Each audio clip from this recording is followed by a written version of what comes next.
seja bem-vindo, seja bem-vinda a mais este Lado a Lado. No próximo dia 8 de março comemora-se o Dia da Mulher. Porém, a violência contra a mulher continua sendo um dos assuntos que mais merecem a nossa atenção.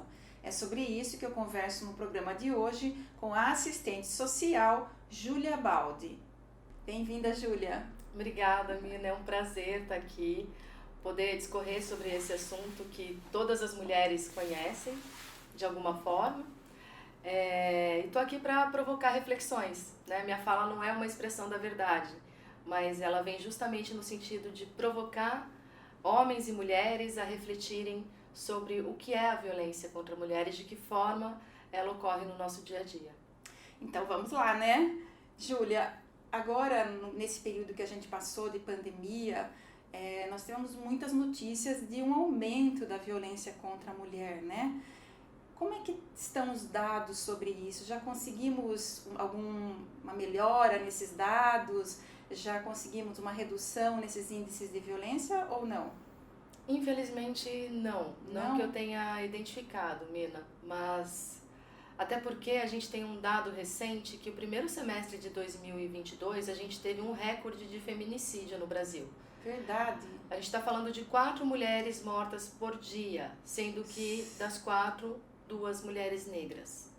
O que também é um dado importante para a gente entender que a violência ela se dá de uma forma diferente, dependendo da cor, da etnia, da classe social, do local de moradia. Dependendo, as mulheres são ainda mais vulneráveis à violência. E ainda que os índices tivessem baixado, né, Júlia, não é só a violência física e sexual que geralmente é a que entra aí nos dados, né? Temos outros tipos de violência contra a mulher. São vários tipos, e aí eu queria trazer um exemplo bem característico familiar, né? Porque a gente entende que a violência ela é uma construção histórica. Ela não começou agora, embora ela tenha se intensificado sim na pandemia, especialmente pela convivência 24 horas por dia por conta do isolamento. Né? As mulheres em contato direto com seus agressores durante todo o período. Mas, desculpa, se a gente analisar as nossas famílias, avós, bisavós, como que era a forma de violência que você talvez tenha ouvido falar? Eu lembro que a minha avó queria ser enfermeira. O sonho dela era ser enfermeira. E não foi? Não. Ela foi obrigada a se casar porque a irmã mais nova casou e ela estava ficando literalmente para titia. Então ela foi obrigada a se casar, ela nunca realizou o sonho dela, constituiu uma família maravilhosa, né, com filhos e netos e bisnetos, mas o sonho dela enquanto mulher de se realizar profissionalmente ele não foi possível. E essa é só uma expressão, né, da forma de violência que é construída historicamente. E aí eu convido vocês a pensarem, né, e na casa de vocês, como foi, como é. E se enquadraria em que tipo de violência hoje denominada, né, classificada? Bom, no caso que eu não tenho um profundo conhecimento de como se deram essas imposições, mas eu acredito que tenha sido uma violência psicológica, né? Quando você menospreza a capacidade de alguém ou você limita a atividade de alguém em decorrência do fato de ser mulher, ou você impõe certas obrigações por entenderem que elas são específicas da mulher. Então, eu acredito que nesse Manda sentido. quem pode, obedece quem tem juízo. Quem não ouviu isso, não? Ai. Ô, Júlia, nós vamos falar mais depois sobre os outros tipos de violência contra a mulher, né? Mas eu queria que a gente falasse um pouquinho dessa coisa que assusta a gente, de que a violência contra a mulher geralmente acontece dentro de casa, né? O agressor está ali, dentro de casa, no privado, né? Comenta pra gente isso.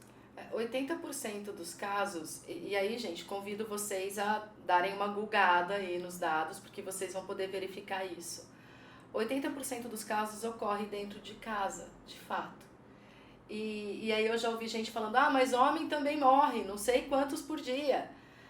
Mas homem morre por envolvimento no crime, por roubo, por assalto, por jogo de futebol, por rixa. Uhum. E a mulher, ela está sendo morta dentro de casa por pessoas que em algum momento ela amou e ela confiou. E aí é muito forte isso. E segundo o dado que você trouxe, quatro mulheres mortas por dia. Por dia. E aí eu nem estou falando das que são estupradas, das que são assediadas, porque eu não sou boa de números, eu estou aqui com a minha colinha, mas tá em qualquer site que fale sobre violência contra a mulher. Esses dados são assustadores. A gente vai terminar aqui a entrevista, Mina, sabendo que pelo menos 7 mulheres foram estupradas enquanto a gente está aqui conversando. Terrível esses dados, viu? E, Júlia, quando uma mulher sofre uma violência física ou sexual, né? O que ela pode fazer? Onde ela pode se socorrer? Qual é o caminho que ela deve seguir? Então, eu entrei em contato, né, com o órgão responsável e eu fui orientada da seguinte maneira. Num primeiro momento, se a pessoa não tem acesso à polícia, ela liga no 180. 180, gente. Que é o telefone do Disque Denúncia de Violência contra a Mulher, o telefone do governo federal. Você vai ser atendida e encaminhada para uma rede de apoio mais próxima. No caso, se a mulher sofre violência e tem hematomas, ela deve procurar imediatamente a unidade de pronto atendimento, solicitar um relatório médico atestando que ela sofreu violência e então ela vai até a delegacia da mulher, onde ela registra um boletim de ocorrência e solicita a medida protetiva. No caso, a medida protetiva demora de 2 a 5 dias para o juiz assinar, né? E o que torna muito complicado, porque provavelmente essa mulher vai retornar à sua casa onde está o agressor. E nós não temos, assim, abrigos, locais onde elas possam se socorrer nesses dias até a medida protetiva? O governo federal tem um programa que chama Casa da Mulher Brasileira, mas são poucas unidades na federação, em grandes cidades somente. Nas cidades pequenas, às vezes elas possuem parcerias com organizações não governamentais que prestam essa assistência. A mais próxima que eu tenho conhecimento é em Sorocaba. E, Julia, por que grande parte das mulheres que sofrem violência, principalmente doméstica, não denunciam seus agressores? São vários fatores que a gente tem que levar em consideração, né? Alguns teóricos do tema, antropólogos, psicólogos, sociólogos, já trouxeram à tona que existe um ciclo, né? Ai, gente, por favor, assistam uma minissérie brasileira, chama Bom Dia, Verônica. Fala eu não vi ainda. muito sobre violência contra a mulher e fala justamente sobre esse ciclo. Como é esse ciclo? Esse ciclo ele começa com a sedução, com o encantamento, né? Então o homem se mostra incrível para a mulher e ela realmente acha. O segundo passo é o isolamento, que é assim, não sai com seus amigos não. Ah, eles não são legais. Você vai na sua mãe de novo? Por que você vai na casa da sua mãe? Fica aqui, fica aqui, fica aqui, fica aqui. Então primeiro corta os laços familiares e de amizades, corta a rede de apoio, porque aí a mulher vai ficando sozinha. Depois, a violência psicológica, né? Você é uma burra, você não sabe o que você faz, você é uma louca. E aí essa mulher já não tem a quem recorrer, porque a rede de apoio dela já está distante. Quem abre os olhos dela, né? Exatamente. E aí vem a violência física. Depois da violência física, quando essa mulher tenta se instrumentalizar para sair daquela relação de violência, ele pede perdão. Ele agrada. E ela aceita. Ele seduz. Às vezes. Sim, porque é todo um encantamento, uma promessa, né? E uma crença no amor. Todos nós acreditamos no amor. E tem muitas mulheres que têm a questão dos filhos, né? E Sim. falam, eu vou denunciar o pai dos meus filhos. Também tem essa questão, né, moral na nossa sociedade. Tem outra questão também que é importante a gente citar, que é socioeconômica, né? Quando nesse cerceamento da mulher para a situação de violência ser consolidada, muitas vezes ele fala assim, bem, não precisa trabalhar, deixa que eu trabalho. Então a mulher fica sem renda. E aí, para onde que ela vai? Né? Aí entra naquilo que a gente falou sobre a denúncia. Vai para a delegacia da mulher. A gente só queria falar uma coisa sobre a delegacia da mulher. Ela funciona das 8 às 17 horas. Se a mulher sofrer violência fora desse horário ou em fins de semana, ela pode ir para uma delegacia comum, tá? Porque não tem atendimento. Então é esse ciclo, né? Tem a questão econômica, tem a questão moral e tem a questão do próprio ciclo de violência. Então, eu te amo, ninguém presta, fica comigo, você também não presta, mas eu te amo. E aí? É um ciclo que é muito difícil a mulher sair. E se existe a dependência econômica, então é mais difícil ainda. Porque essa mulher vai na delegacia da mulher e vai voltar para casa, onde está o agressor, onde estão os filhos. Ela vai fazer o quê? Então, mais do que julgamento, eu acredito que a gente tem que ter um olhar de acolhimento para essas mulheres, né? Uma sororidade. Porque não é simples. E, muitas vezes, a gente não enxerga. A gente não enxerga que está vivendo uma situação de violência. Porque muitas vezes ela não é física. Ela fica na esfera psicológica. E aí, como a gente não tem ninguém para dialogar a respeito, a gente não enxerga. Emocionalmente ligada àquela pessoa que faz mal, né? Que te faz mal. E aquela pessoa que você acreditou, né, que seria a pessoa da sua vida, você seria a sua princesa, ele seria o príncipe encantado. E não adianta falar que é romantismo da minha parte, porque todo mundo aqui, da minha idade pelo menos, assistiu os desenhinhos da Cinderela e da Branca de Neve, e todas são salvas pelo príncipe. Que na verdade, a mulher tem que abrir mão daquele sonho romântico que ela tinha de ter um príncipe na vida dela, né? Sim, todos nós temos que entender que somos reais.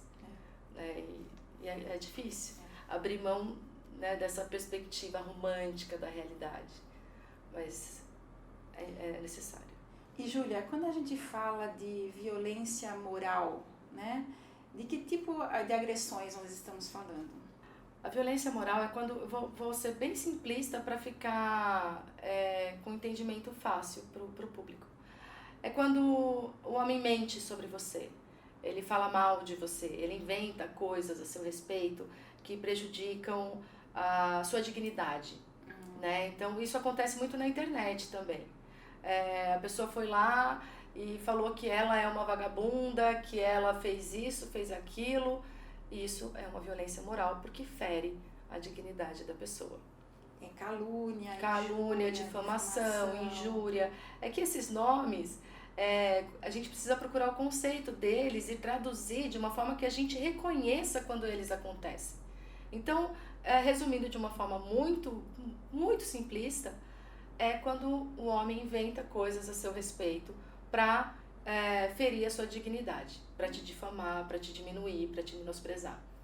E a violência psicológica? Gente, é muito simples compreender.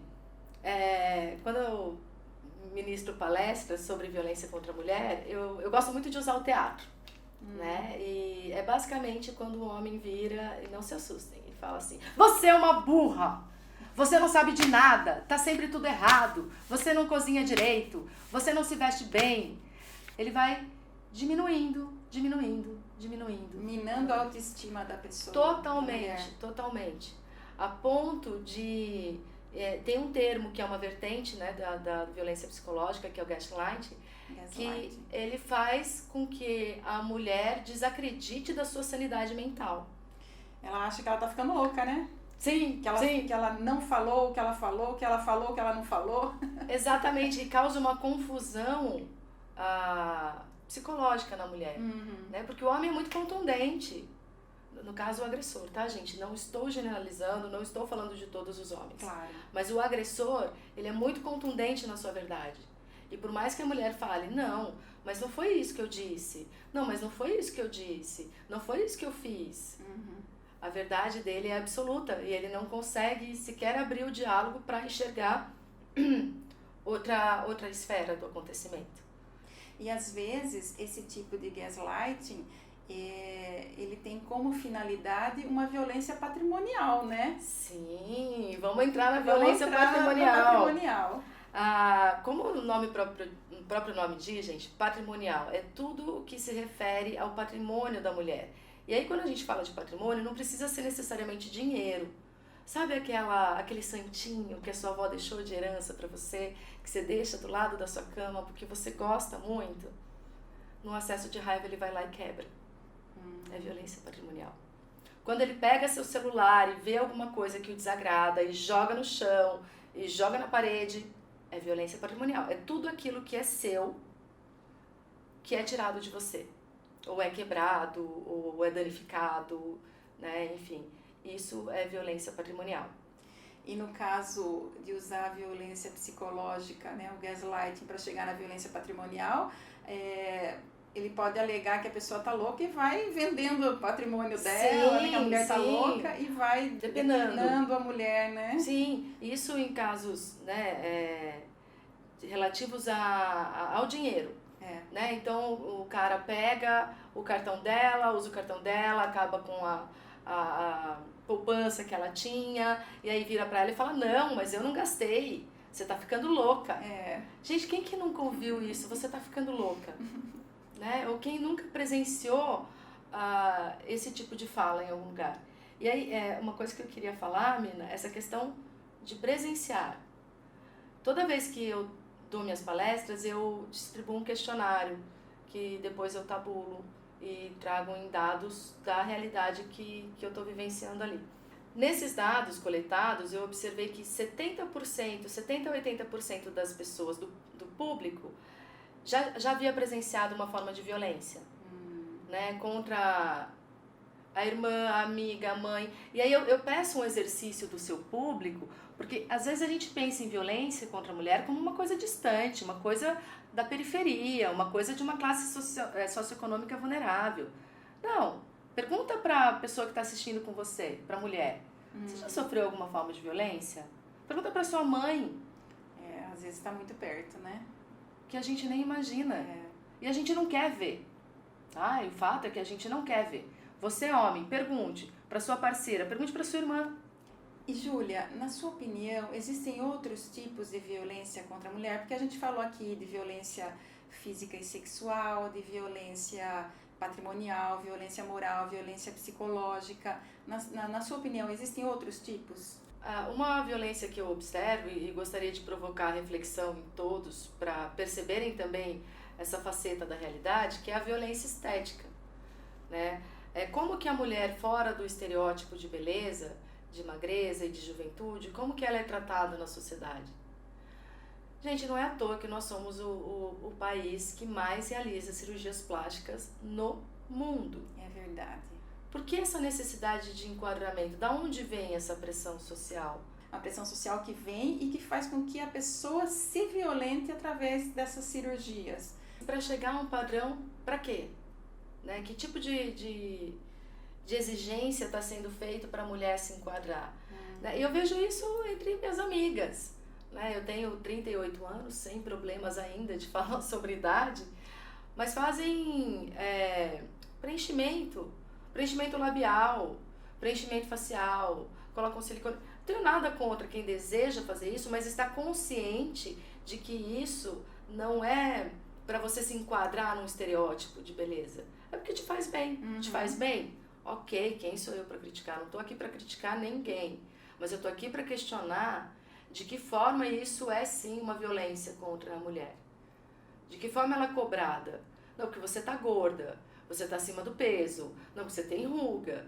E aí eu queria usar um exemplo dos filmes de Hollywood. Esses dias eu assisti um vídeo que compilava vários filmes mostrando a diferença de idade entre o ator e a atriz. Então eram atores de 60 anos que se relacionavam com personagens de 40 anos, mas as atrizes têm 20.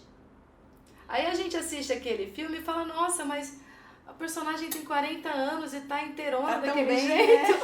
E eu? Mas não, são atrizes de 18, 20, 25 anos. E de que forma isso impacta no nosso estado emocional, na nossa percepção de mundo. É verdade. Né? Então eu tenho que estar jovem o resto da vida. Eu me lembro de ter visto uma declaração da Elizabeth Savala que, assim, você faz papel de mocinha até um certo ponto, depois você só vai fazer papel de vó, porque não existem papéis para atrizes nesse meio termo. De mulheres adultas, mulheres reais, né? Não tem. E até que ponto o investimento de uma mulher é destinado a estar dentro do padrão, a não ter celulite, a não ter ruga, a não ser gorda, e faz dietas mirabolantes. O Brasil também tem um dado estatístico horrível sobre questões alimentares, de bulimia, anorexia. Então, até que ponto também isso influencia a nossa percepção de mundo? É uma reflexão que fica aí. Então, a gente tem que estar muito atento para reconhecer essas formas de violência. Uma outra forma também que eu considero significativa é o assédio em forma de cantada. Né? Eu acredito que isso é uma forma de violência. O fio-fio, né? O fio-fio. É desagradável e é constrangedor. Né? Teve uma campanha, hashtag fio-fio, há uns anos atrás, no Twitter, e é muito importante a gente saber como a mulher se sente diante de um fio-fio. Porque a gente não se sente confortável. Não, nenhum homem vai conquistar uma mulher assediando ela na rua, chamando ela de gostosa, de potranca, ou chuchu da minha marmita. Não, isso não é uma forma bacana de abordar alguém. Não é. Isso nos causa insegurança, desconforto, medo. Quantas vezes você não trocou de calçada para não passar próximo a homens que estavam verbalizando dessa forma para você? E isso acontece todos os dias. Até comentei com a menina antes de chegar aqui, eu vivi uma situação... Conta. Icônica, assim, eu tava parada lá em Itu, na Galileu, tava parada com o meu carrinho lá na Galileu, fumando meu cigarro, porque quando eu fico ansiosa eu fumo, e eu tava muito ansiosa para vir aqui, porque olha só, é uma honra, né, menina, tá aqui, e é uma responsabilidade muito grande falar sobre o tema. Enfim, tava lá, ouvindo minha musiquinha, e não vou falar que é o tiozão da lancha, porque não era o tiozão da caminhonete. Uma caminhonetona para, assim, branca ao meu lado. Aí um senhor com boné vira pra mim, por que você tá fumando tanto? Falei, oi? Oi? Não, porque eu vi que você acendeu o segundo cigarro. Você tá nervosa? Falei, tô ansiosa, porque, desculpa, gente, eu não tenho... Você foi educada, eu não tenho o costume de ser grosseira, né? Então... Você respondeu. Eu respondi. Educada, né? Educação. Você tá com problema? Falei, não. Você é casada? Não. Você tem filhos? Não. Você tá com problema de dinheiro? Não. Você gosta de mulher? Não. Assim, amo mulheres, né? Não, deu pra entender, né? Minha mãe, minha amiga, enfim. Aí ele falou assim pra mim, não, porque eu tenho muita idade, e eu já fui casado 2 vezes, né? Mas eu sou amigo. Gente, isso tudo aconteceu em 2 paradas de farol. Terrível, eu nunca rezei tanto pra abrir tão rápido. Você jura que ele acompanhou você e parou no outro semáforo também pra incomodar você? Do ladinho. E como ele se sentiu à vontade pra me abordar, é uma coisa que me assusta. Né? E olha, mas você não quer ser minha amiga? Abordar não é bem a palavra, né? Importunar, né, Júlia? Importunar. Ele continuou, gente. Você não quer ser minha amiga? Porque eu tenho dinheiro. Eu sou muito legal. Eu falei, não, obrigada. A gente enfrenta cada uma, né? Não, é assustador. E aí, você pensar que a mulher no espaço público... Eu tava dentro do meu carro, no meu espaço privado, em movimento. Mas a pessoa se sente à vontade para me abordar dessa maneira. E na rua é a mesma coisa que acontece com a gente. É verdade. É como se o fato de nós estarmos no espaço público, o nosso corpo se torna público. E não é assim. E aí de novo, eu devolvo uma reflexão, eu provoco em vocês uma reflexão. Quantas vezes, não é se você foi, porque eu tenho certeza que você mulher já foi. Quantas vezes você já foi assediada na rua? Quantas vezes você já se sentiu desconfortável? Porque hoje, eu confesso que eu me senti sem saber o que fazer. E o pior, ele foi me seguindo. Então chegou um momento que eu fiquei insegura. Com medo até, né? Com medo. Porque eu tava vindo para assalto e ele indo atrás de mim. Falei, meu Deus, o que eu faço? Só para dar um exemplo do quanto isso é comum e é assustador a forma como acontece. E como a gente, mesmo cheia de conhecimento, cheia de experiência, a gente fica assim, ó. Porque de certa forma a gente foi educada para ser educada, né? Para ser educada. Então a gente começa numa boa, responde numa boa. Só que aí a pessoa vai mostrando a que veio, né? E vai sendo incisiva em assuntos privados, né? E vai sendo desconfortável. E a abordagem, né? Você pensar, uma mulher de 65 anos abordaria um novinho no trânsito dessa maneira? Pouco provável, né? Mas por que eles se sentem tão à vontade? Tão à vontade para fazer isso? É uma pergunta. É uma pergunta. Eu não tenho resposta não, gente, mas vamos pensar juntos. Eu queria voltar lá no comecinho da nossa entrevista, que a gente estava falando da violência física e sexual ainda, né? Antes da gente encerrar. Você trabalhou como assistente social em vários CRAS, né? Em Itu, e conversou com mulheres que sofreram violência, né? Teve esse contato direto. Tem alguma passagem, algum caso que você gostaria ou poderia compartilhar aqui com a gente? Teve um período que eu ministrava palestras aonde me chamavam, né? E foram nos CRAS, foram em colégios públicos, particulares, faculdade. E ao término de toda a palestra, eu me disponibilizava para dialogar. E as meninas sempre vinham conversar comigo. Nossa, eu não sabia que ele pegar meu celular e não deixar eu usar era violência. Eu não sabia que ele ficar sem falar comigo 3 dias era uma forma de violência. Mas teve uma que me marcou muito depois da palestra num colégio público.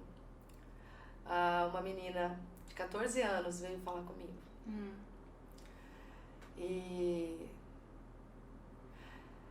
ela contou que com 7 anos era só ela e a mãe, né? O pai não participava da educação dela. E um dia elas foram visitar a avó em outra cidade. Nessa avó morava um tio, irmão da mãe dela. E aí um dia ela estava no quintal, com 7 anos, estuprou. O tio estuprou ela. Com 7 aninhos. E ela nunca tinha contado pra ninguém. Ela contou pra você? Ela contou pra mim. Porque ela não tinha com quem conversar. Não tinha com quem conversar e se sentiu culpada, porque isso é muito típico, né, da violência contra a mulher se culpabilizar, embora ela fosse uma criança. Ela teve vergonha, né? E ela nunca tinha conversado com ninguém sobre isso. E é muito difícil lidar com essas situações, porque o encaminhamento que se dá para isso não vai resolver, né, o que essa criança viveu. E vai marcar para a vida toda, né? Vai levar para a vida toda. E aí eu chamo a atenção, sabe, Nina, de todos nós, do quanto nós somos responsáveis, corresponsáveis pelas situações de violência contra a mulher. Porque ela não começa quando a gente é mulher. Ela começa quando a gente tem 13 aninhos e vai para a padaria a pé e é assediada. Né? Ela começa quando sofre alguma violência, alguma passada de mão na escola, é um amiguinho que força um beijo. Então a gente tem que estar atento enquanto pai, mãe, irmão, tio, tia, professora, coordenadora, assistente social. Nós todos precisamos estar atentos, porque essa violência ela começa cedo. Começa cedo. E Júlia, qual que é o papel da escola então, né, para orientar as futuras gerações? Primeiro, gente, vamos desmistificar, é importante a gente falar sobre isso, desmistificar essa ideia de gênero e sexualidade, porque ensinam na escola um monte de coisa feia. Não, não. O que a escola tem que ensinar é o respeito. O respeito à menina, o respeito ao menino. Ponto. E é isso que a escola faz. E o respeito também é aquele que é diferente. Aquele que tem alguma condição de saúde mental diferente, alguém que tem uma orientação sexual diferente. É o respeito ao ser humano, é o básico. A escola tem que promover mecanismos de identificação de todas as formas de violência, tem que promover conscientização, reflexões. E, gente, isso não é difícil. Isso não é difícil. A gente tem que falar sobre violência. Não adianta a gente fingir que não acontece. Não adianta. A gente sabe que acontece. A gente vive. A gente vive. A gente. Não são as mulheres que vivem. Não, eu sou mulher. Eu tenho 38 anos. Você, Mirna, você, todas nós já vivemos. Então não adianta a gente fingir que não acontece. Acontece. O que a gente tem que fazer a respeito? Primeiro, a gente tem que dialogar. E claro que em casos de violência, a gente tem que denunciar. Denunciar. Eu lembro uma coisa que me causou muita revolta. Eu tava com um casal de amigos e aí eles falaram que ouviram os vizinhos brigando e ela gritava, socorro, socorro, socorro. Eu perguntei, e vocês ligaram pra polícia? Não.